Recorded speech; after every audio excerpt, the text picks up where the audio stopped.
Once upon a time, I had to sell my own car to pay off salaries. They have options to purchase properties elsewhere. We had also Neymar Jr.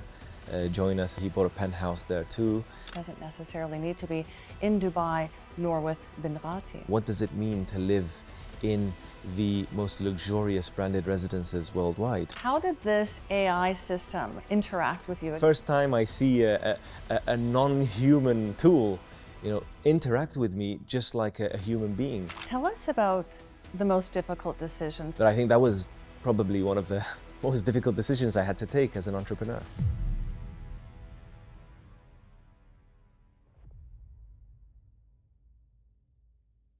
Welcome to Leaders Insights, where we hear influential voices from across industries. And today I'm joined by the chairman of real estate giant BinGhatti. Hi, Muhammed. What's new in your world? So, it's always the same old, This morning I was with the sales team, having conversations on our plans for 2025, what we're launching, the campaigns, the projects, very exciting stuff that's coming for 2025, big projects and continuous growth for BinGhatti, hopefully. And I see you're also spending time with Andrea Bocelli. He bought a property in one of your developments, and I saw you. Yeah, he did indeed. So we did the signing ceremony recently, and him and his family purchased units in Bugatti residences, correct? That's fantastic. And what was that experience like, spending time with Mr. Bocelli? Well, I think, it's multifaceted. It's humbling for one, experiencing a giant that you always used to listen to, as a child, and then actually selling to him as a client. It's being on two ends of the spectrum. So I think it was very enjoyable as an experience. He's a very nice guy to deal with, him and his family, very nice people. And I think that's what, that's what excites us as property developers that are doing innovative stuff right now in the real estate space. We get to meet very interesting people around the world and, experience firsthand how these people are and, what it is to sell to someone like that. Absolutely. And I also saw you spending time with a famous Spanish footballer who's also taken a space in your Bugatti residences. Correct. So we just sold a unit recently to Aymeric Laporte, a Spanish footballer. And again, he was one of the clients that joined us in Bugatti residences. And this is something that's, been consistent with Bugatti residences. So we had also Neymar Jr. Join us in the Bugatti residences family. He bought a penthouse there too. And we're meeting very interesting people every day. It seems so. And tell me how your partnerships with these very high-profile brands like Bugatti, like Jacob & Co. are influencing high net worth individuals in terms of taking up space in your developments. Yeah, I think if you look at these brands and you look at what they've done in their respective industries, a brand like Bugatti, it's existed for more than 110 years. It's dominated the hypercar industry. It's been, sitting on the top for such a long time, being incomparable. I mean, the brand's motto, which was coined by Ettore Bugatti, says, if comparable, it's no longer Bugatti. So it's always revolved around creating the incomparable in everything they do. And I think the idea partnering with these brands is to bring that narrative and that very experience to the real estate sphere. And if you look at Bugatti residences, that's exactly what we did. We looked at what Bugatti stood for in terms of incomparability as a product. We looked at the lifestyle, the heritage of the brand. It's a luxury French brand, revolves around ultra luxury French lifestyle or influenced by French luxury, and how to translate that into things like fine architecture, fine interior design, and I think above all for me, an overall finer lifestyle. Create that whole narrative. What does it mean to live in the most luxurious branded residences worldwide? And it's quite the process. We went into things like creating a car elevator that takes your car into your own penthouse. We created the first artificial beach or French Riviera inspired beach in the heart of the metropolis, in the heart of Business Bay and downtown.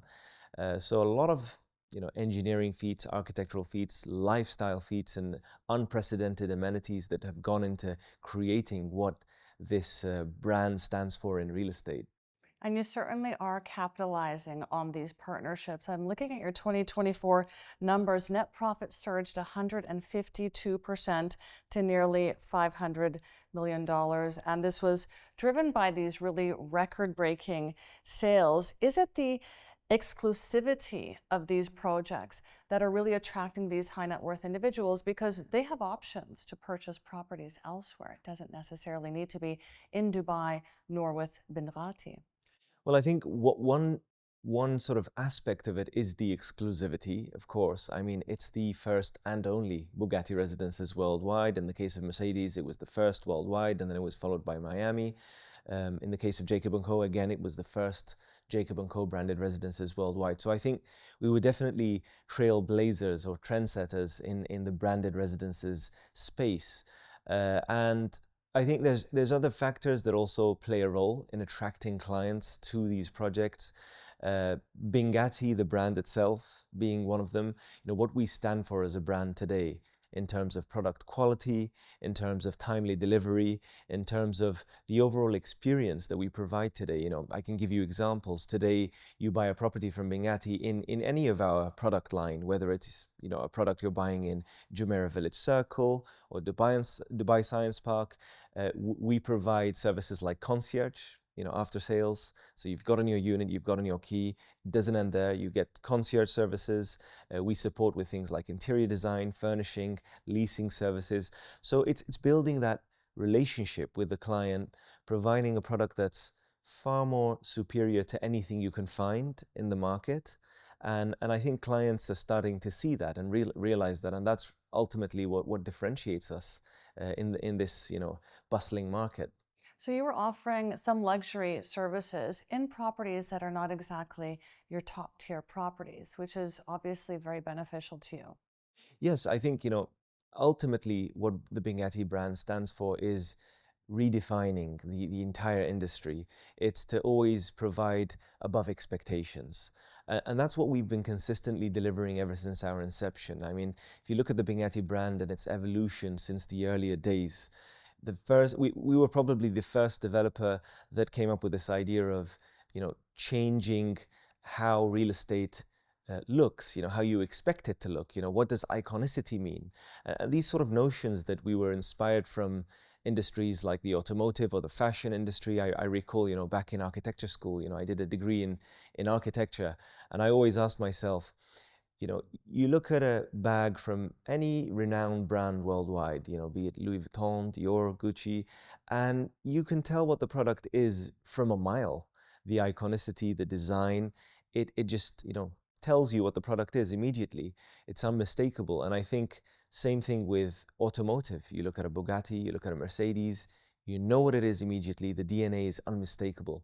And that's how we started off. We thought, let's change the game. Let's apply this very idea in a completely different sector like real estate. And one of the humorous stories or funny stories I remember when we first started with this is a couple of years down the line, I had a friend that came into my office and he told me, Mohammed, my young son on the way to school every day points at one of your buildings and says, it's the Lego building. And as funny as it is, I thought, if I was able to evoke the feelings or emotions of someone at such a young age to realize the iconicity of my product, I think we've gone quite far in terms of achieving iconicity as a central notion. If you can capture the attention of kids who have no interest in real estate, you're doing a good job. Dubai attracted high net worth individuals from China because of zero COVID measures, high net worth individuals from Ukraine and Russia because of the war. But these matters are now settling. How will it continue to attract these types of investors? I think it's multiple factors. I mean, one is the track record of Dubai, the economic track record. If we look at Dubai post-COVID, all until today, the figures have been absolutely historical, phenomenal figures in terms of capital gains. So if you look at capital gains and price growth over the years, it's funny because each and every year you hear some buyers saying the same thing every time. You hear them saying, oh, this is too expensive, I'll wait and buy this later, when they're buying real estate. And then later comes and the price has gone up. And so people who actually believed in the market, 2021, 2022, 2023 are the very people who reap the benefit, selling their properties the years after.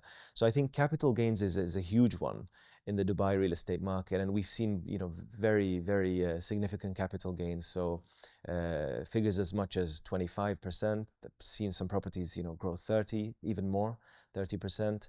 And then there's the yield, which if you benchmark Dubai against cities around the world, I think one of the best yields, if not the best worldwide, you can find in Dubai today.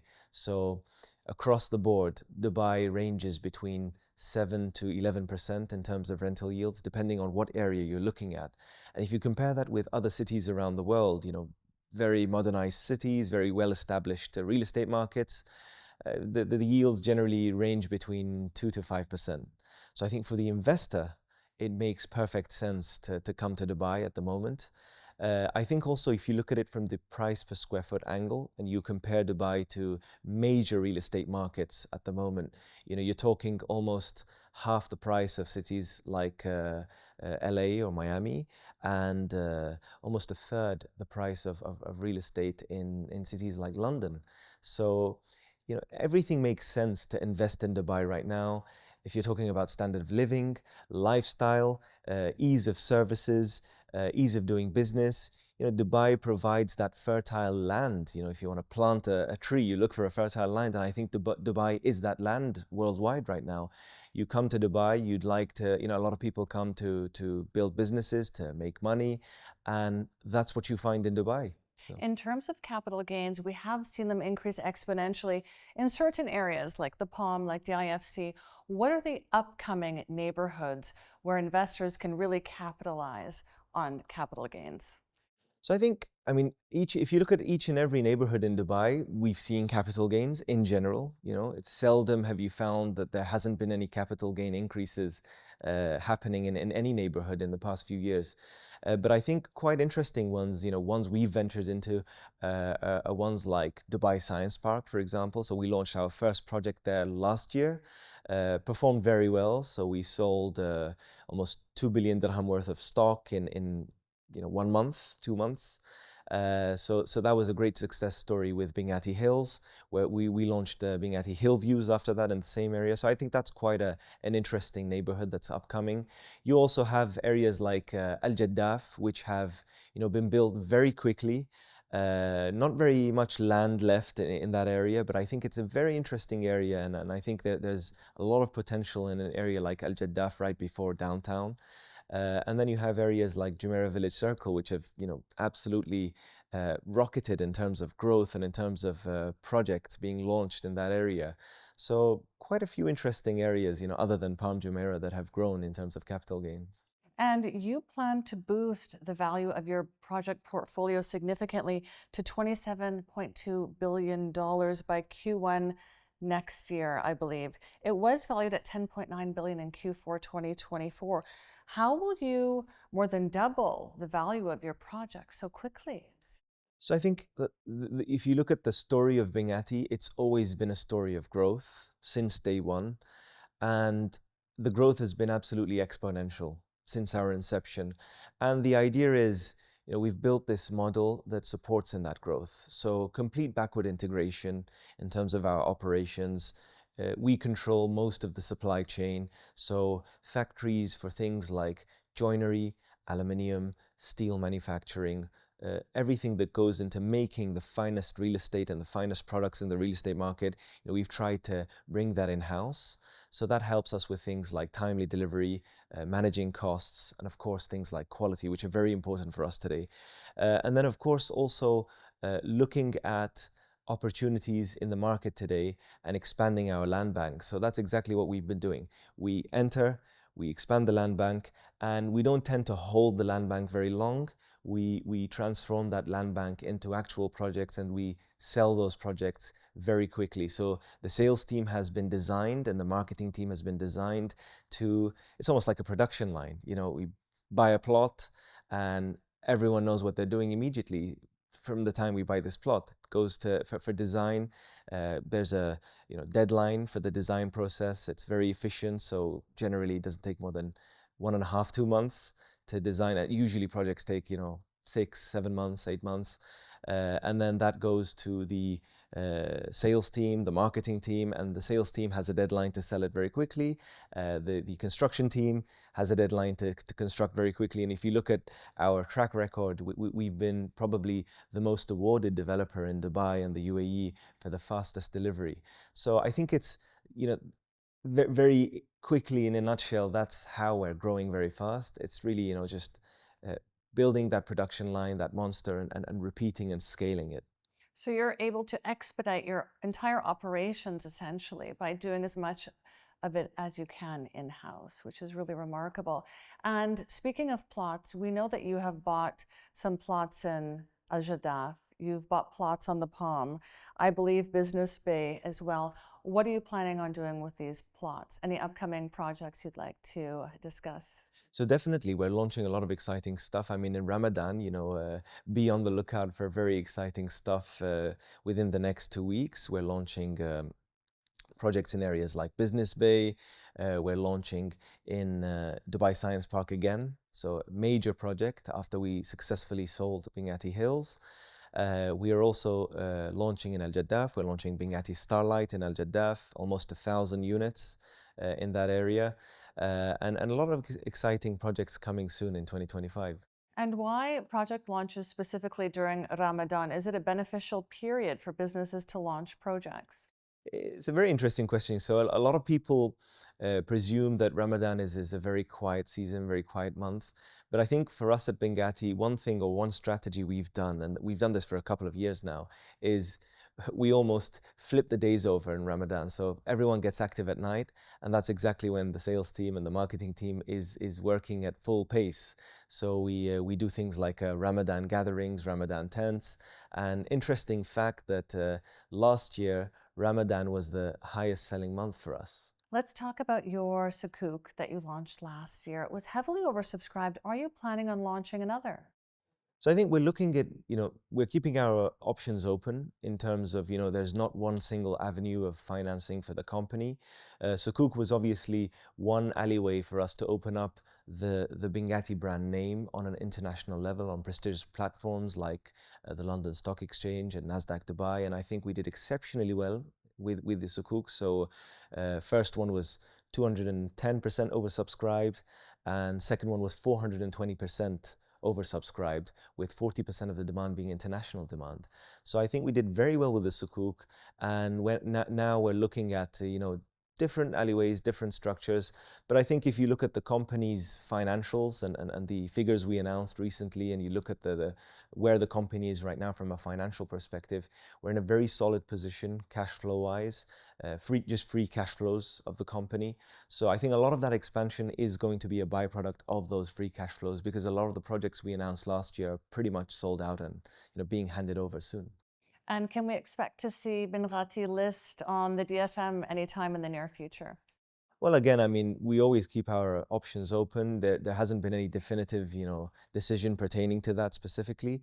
But I think, for the time being, we're operating as a private company, and we haven't really come up with a plan to list. But we always look at the market and we see what's suitable for whatever timing it is and whatever stage we are at as an organization.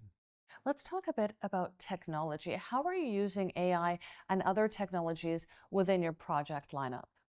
So we started with smart systems, and we were quite heavy on smart systems. We were probably one of the earliest developers to adopt them.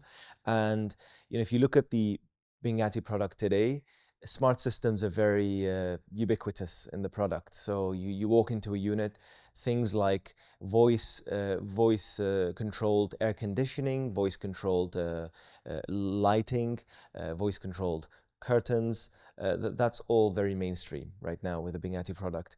You walk into a kitchen in any of our developments, and we have things we like to call flyback mechanisms for the cabinet. So you just press the cabinet door and it just flies back, almost like a motorized car door. And we've been investing a lot in smart systems. We have a full in-house team for smart systems. So that was our, I would call it phase one of venturing into the smart or intelligent sort of living lifestyle. And I think stage two for us right now, phase two, which we're diligently working towards, is AI. So AI is a huge topic at BinGhatti right now. And we're looking at how to apply AI both in the product and in the process of making the product. So I'll give you an example. The other day, we developed this tool with this third party, which assists us in handling things like telesales or call centers. And I tried the tool myself. It was very cool, very interesting to try. So you basically have an intelligent sales agent speaking to you on this tool. And I was testing the agent. I was trying to be a bit more stern with my tone and seeing how this agent would respond. If I were a client or I was upset about something, and I was testing, and the artificially intelligent agent was able to adapt with my voice tones. It was able to keep me on the phone. I wanted to hang up before she took my details, and she kept me on the line. So very interesting stuff what AI can do right now, and I think that's exactly what we're looking at in terms of processes, in terms of the product itself. We're looking at different applications of AI. How can we change or redefine the meaning of intelligent living? What does it mean to live intelligently? One example I can tell you is, could I leave my home and then come back and find the groceries delivered to my home based on my eating trends? Because AI knows, what I'm generally having for lunch every day, and what time I have it, and what time the groceries need to be delivered. And it takes care of that through the systems that we implement in the LLMs. So yeah, just a tip of the iceberg. It's remarkable what you say about the bots, because they're notoriously frustrating to deal with. So how did this AI system interact with you exactly when you were starting to get frustrated or raising your voice? And this technology will be implemented throughout BinGhatti platforms at some point? So yeah, we tested it quite a few times, and yeah, I tried it myself. And yeah, I can give you an example. Before she was able to qualify me as a lead and see where I was interested to buy real estate, I said, okay, thank you very much. It's been great talking to you. I gotta go now. And she literally told me, excuse me, sir, could I just, keep you on the phone? It was super interesting. Like, first time I see a non-human tool, interact with me just like a human being. And when I raised my voice, it was trying to calm me down. It was telling me, "Sir, we don't mean to offend you. I'm here to help you." It's, very, very cool stuff. And are you integrating eco-friendly solutions into your development? Definitely. So sustainability is a huge one on our list. We have a full in-house sustainability team. And I think sustainability applies to both the process of building our projects. It actually starts from the selection of sites. So we look at things like, how close is a site to public transportation to avoid unnecessary trips by cars. We look at sourcing materials from local sources to avoid, bringing materials from outside and emissions that, are a byproduct of that. And then also healthy practices or sustainable practices during the building process. So one example I can give you from the building process is the actual formwork, the MDF boards that we use for casting concrete. We use them for shuttering, for the formwork of the concrete. We have a rule of recycling these boards a certain amount of times before they go to waste, rather than buying different boards for each and every floor or each and every concrete element that we're casting. And then, of course, it goes into the product itself. So if you look at projects like Mercedes-Benz Places, we invested a lot of time and effort and resources in things like building a 75,000 square foot photovoltaic facade that goes across the entire rear elevation of the project. And that essentially can generate enough energy to charge up to 20 electrical vehicles within the development. So a lot of exciting stuff when it comes to sustainability, and I think it's at the forefront of our priorities as an organization. And are you seeing international demand for your developments? Tell us about your international expansion plans. We know that you are planning on developing some affordable luxury accommodations in Saudi, for example. So Saudi is a market we've always been interested in. I think there's a lot of potential in countries like Saudi Arabia. It's very upcoming. They're doing very uh, interesting stuff, I think, in Saudi Arabia, and a very big population. So I think that's definitely a market that's on our radar. But at the moment, in the time being or the status quo, I think our main focus and our main market will always remain Dubai. So we're very focused on Dubai. In terms of expanding, I think that the first step we've done, Saudi, be it Saudi or other destinations, is test those markets through our sales network. So we opened a very large sales boutique in Saudi Arabia, in Riyadh. We opened one in Shanghai, one in opening soon in London, Knightsbridge, just a few meters away from Harrods in Knightsbridge. And I think, that's because we're seeing the demand coming from these markets. And so we're literally going to these markets, establishing a physical presence there and bringing all that to Dubai. I don't know if you saw the huge event we did last year, end of last year in Egypt. So we went to the pyramids and we literally, shed a beautiful blue light on the pyramids to launch BinGhatti Skyrise in Business Bay, Dubai.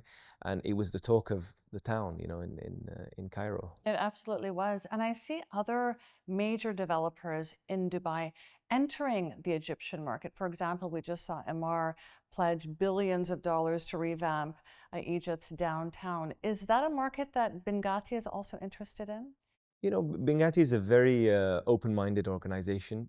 Whatever makes sense for us in terms of, being lucrative for the organization, a market that is well established and makes sense for us, we'll always look at it. But I think, again, ultimately, the main market for us will always remain Dubai. I think, based on our experience in Dubai, our network, our buyer base, the returns we've seen in Dubai are just absolutely non-existent in any market we've studied so far. And the decision always comes back to you as chairman. Tell us about the most difficult decisions that you've made throughout your journey. Yeah, so I mean, a lot of people look at how successful BinGhatti is today, how successful I may be as a person, an individual today, and ultimately, this is something I always say when I'm asked about what's the secret sauce to success, and I always say, one thing I know for sure about success is that failure is an inherent part of the process towards success. And so, I was never as successful as I am today. BinGhatti was never as successful as it is as an organization today. And probably one of the hardest moments, for me personally was once upon a time, in my earlier days when I was just getting started, just learning about, how to operate, how to build a brand in the real estate market. Things were very tough. The market wasn't as good as it is today in terms of performance. And once upon a time, I had to sell my own car to pay off salaries, in long time ago. But I think that was probably one of the most difficult decisions I had to take as an entrepreneur. And it was the responsible decision because your people always come first, don't they? How important are people to you and your organization? I think people are everything because, there's this, they always say to build the best organizations in the world, it always boils down to establishing the right sort of systems and SOPs, the right culture, and picking the right people. And I think your people are everything. And I'm one of the believers that if you can find people, you can surround yourself with people who are better than you at different tasks, at different things, at different fields. That's what you want to do. You want to find the best in terms of talent. You want to find people who are very well versed, very well educated, very well talented. And I think that takes you miles ahead of what you even thought you could achieve. It all boils down to the team you surround yourself with. And how do you select the team that really aligns with your beliefs, with your goals? How do you find the ideal people to execute your vision? Equally as important as expertise to me, or even more important, I think, when I'm selecting people to work with me, is their people skills, the sort of qualities or the personality that this person possesses, and you gauge that when you're having a conversation with someone. So in an interview, I don't necessarily start by asking, tell me where you worked, or what's the price per square foot in this area, or these technical questions, but rather I'd ask about more personal questions. I'd ask about tell me the most difficult situation in your life and how did you come about it, or how did you solve this situation? And it doesn't have to be about real estate, you know?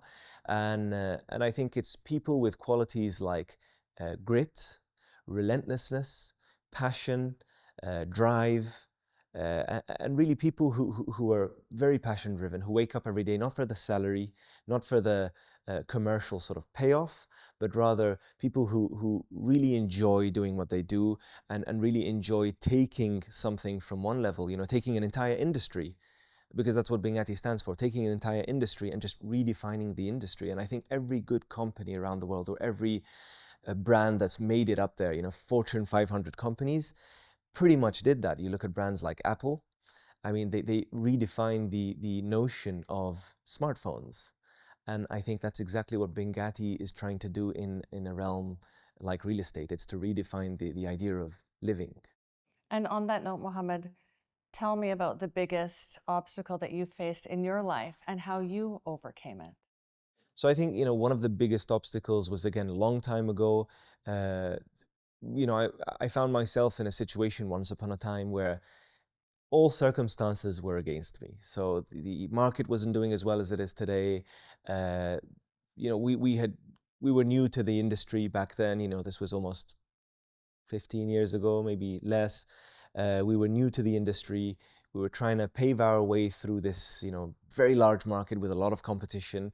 And, you know, sometimes you don't make the best decisions, you know, when you're new to an industry. So we decided to build, let's say, full buildings rather than selling those buildings upfront as off-plan projects. We decided to build a certain amount of buildings all at the same time as full buildings, assuming that they would be rented out and sold. And then when the market sort of didn't perform at that time, we were stuck with those buildings. So all of a sudden you find yourself stuck with so much stock. You don't have a sales team like you have today. You don't have the infrastructure to support you to offload those assets or to exit. We also, you know, back then, we're very busy expanding in different industries. And I think one important lesson I learned was, if you're good at one industry, you want to propel and exceed in that industry rather than dig 10 wells and not reap any water from any of them. So focus on one well, and you know that you're good at this, and dig as deep as a hole as you can. And so that was perhaps one of the other mistakes that I did as an entrepreneur, you know, going into fields like FMCG, food and beverage, and all these industries at one time. And so, yeah, you know, I found myself in a difficult situation. And the only way I was able to overcome that was interesting. I found a book about sales. It's the 10X Rule, written by Grant Cardone. He was actually in Dubai last year. We crossed paths, and we went on a speech together, totally unplanned. I think it was fate. So I found his book, and I started reading this book. And, you know, this book revolves around the idea of creating so much success in your life where you escape the macro economy you exist in and you create your own micro economy of success. Yeah, so the idea is you create so much success for yourself, your micro economy acts as a ring fence or a barrier around any sort of volatility that could happen economically worldwide, globally, or in a local economy, and you become this fortress. And the philosophy of that book talks about how you achieve that through mastering the art of sales, marketing, and absolutely being relentless in everything you do. And have you created that micro economy in your BinGhatti empire? Absolutely. So I think if you look at BinGhatti, we're definitely a design, sales, and marketing driven organization. Sales and marketing is everything for us. If you know, I always say, if you lose me in the organization, if you're looking for me, look in 3 departments: sales, marketing, or design. That's where you'll find me. And I think we've built the organization on those pillars, and you can see that even in our events. So the events we pull off, if you've looked at events like the launch of Mercedes-Benz Places last year, we had almost 20,000 people come in for that. I think it set a record for the entire Middle East, or probably worldwide, for the amount of people that came in for a real estate event. Same thing with Bugatti. We had almost 10,000 people, Jacob & Co, 12,000 people. And I think when we did these events, it was the first time, even when we went to the pyramids last year, where people witnessed, you know, a strategy of launching a project at this scale, at this level of professionalism, and really creating that global buzz and that noise. And you know, it reminds me of a scene I saw from the head of NVIDIA when he said, I hope you realize this isn't a concert. This is, you know, us talking about, you know, technology and everything. And I felt the same when I stood in Mercedes-Benz places. You know, I was like, this isn't a concert. This is an event, a real estate event, but it's as big as a concert. So I think you see the impact that the brand is doing in the market globally. You see the sort of people that have been attracted to the projects. You know, talk about sales, Neymar Jr., Aymeric Laporte, Andrea Bocelli. And yeah, we're very sales driven. We push our sales team. The sales team works with passion. I think we have one of the strongest teams in the region. And you are part of this very youthful generation of Dubai's real estate moguls. What have you learned from the titans of the real estate industry here? And by that I mean Amar's Mohammed Al-Abar, Damax Hussein Sejwani, Al-Habtour's Khalif Al-Habtour. What have you taken from that older generation of real estate giants? Well, I think, you know, one of the perks of living in Dubai, or the things we enjoy in Dubai, is there's inspiration around every corner.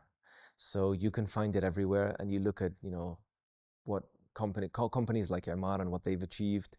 You know, they've basically shaped the new Dubai, let's say, in terms of the lifestyle, downtown, you know, all of that. So that was very inspirational to watch, you know, watching Burj Khalifa go up. And obviously, ultimately for me, being in Dubai, you know, seeing all these projects and seeing the ultimate vision, you know, the ultimate source of inspiration for us, I think in Dubai, all of us, is His Highness Sheikh Mohammed bin Rashid Al Maktoum, the ruler of Dubai, who's really a true master of entrepreneurship. You know, if you follow his story, you follow the beautiful quotes he says. You know, one of my favorites is, every day in the morning, the gazelle and the lion wake up, and the gazelle starts running and the lion starts running after it. And if the gazelle stops, it gets eaten. And if the lion stops, it, you know, goes hungry, dies of hunger. So His Highness says, I don't care if you're a lion or a gazelle in Dubai, you wake up, you got to start running, right? Exactly. And that's the sort of, you know, motto and zeitgeist that we're experiencing here in Dubai. Everything is very fast paced. The vision is you know, explained, the vision is communicated, and you actually see it being materialized very quickly. So in Dubai, it's one of the rare places in the world where there's less talk and more actions. You know, you actually see things getting delivered. You look at what's happened with projects like the Dubai airport, the expansion. Now we're having the new airport happening. Beautiful projects like downtown, Palm Jumeirah, all these areas. You know, once upon a time they were, you know, just sand, and now you see them, you know, with, you know, the billions of dirhams that are being spent on real estate in areas like Palm Jumeirah. So yeah, we're blessed in Dubai. We certainly are blessed, and I think we're also inspired not only by the vision of His Highness Sheikh Mohammed, but by the insights that you've shared with us today, Mohammed. And I want to thank you for being with us on Leaders Insights. Thank you for having me.